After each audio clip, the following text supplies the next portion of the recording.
বাসায় বসে যদি এরকম বেস্ট একটা বডি স্ক্রাব বানানো যায় কেমন হয় বলেন তো? ঠিক আছে, এই আজকে ভিডিওতে থাকবে এটা সম্পূর্ণ টিউটোরিয়াল।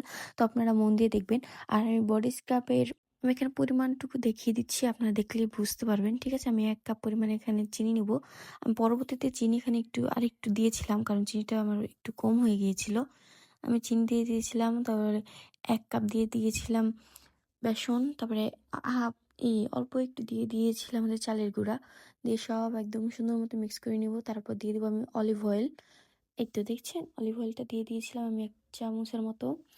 তারপরে দিয়ে দিয়েছিলাম আমি গ্লিসারিনটাও 1 চামচের মতো এখানে দিয়ে দিয়েছিলাম বেশি করে। তারপরে আমি দিয়েছিলাম গোলাপ জল।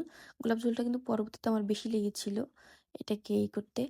তারপরে দিয়ে দিয়েছিলাম বডি ওয়াশ। আমি এখানে 4 ধরনের দিয়ে দিয়েছিলাম ভালো মতো, অল্প অল্প করে সব ধরনের দিয়ে দিয়েছিলাম আমার কাছে যতটুকু ছিল।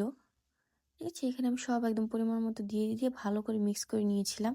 এটা আমার চামচ দিয়ে করতে অসুবিধা হচ্ছিল বলে বিধায় আমি হাত দিয়ে এটা ভালোভাবে করে নিয়েছিলাম। এই তো আমি সুন্দরভাবে এরকম করে মিক্স করে নিব। আরেকটা জরুরি কথা হচ্ছে তোমাদের সাথে শেয়ার করার আছে।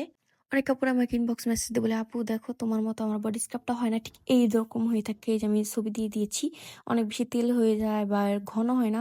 তোমরা একটু পরিমাণটা একটু যদি বেশি করে দাও বা ভালোভাবে দাও তাহলে তোমরা বুঝতে পারবে, তাহলে তোমাদের এরকম আর হবে না। আমার কখনো এরকম হয় না। ঠিক আছে, আমি একটু বেশি বেশি করে দেই। হ্যাঁ, আর পরিমাণটা আমি একদম ঠিকভাবে দিই, তোমরা দেখলেই বুঝতে পারবো যে আমি ঠিক কতটুকু করে দিয়েছিলাম। ঠিক আছে, তারপরে আমি এখানে অ্যাড করেছিলাম কফি, আমার 2টা কফি আমি অ্যাড করে নিয়েছিলাম পরবর্তীতে। তো এই তো আমার হয়ে গেছে। তো ভালো লাগলে ভিডিওটা লাইক কমেন্ট শেয়ার করবে।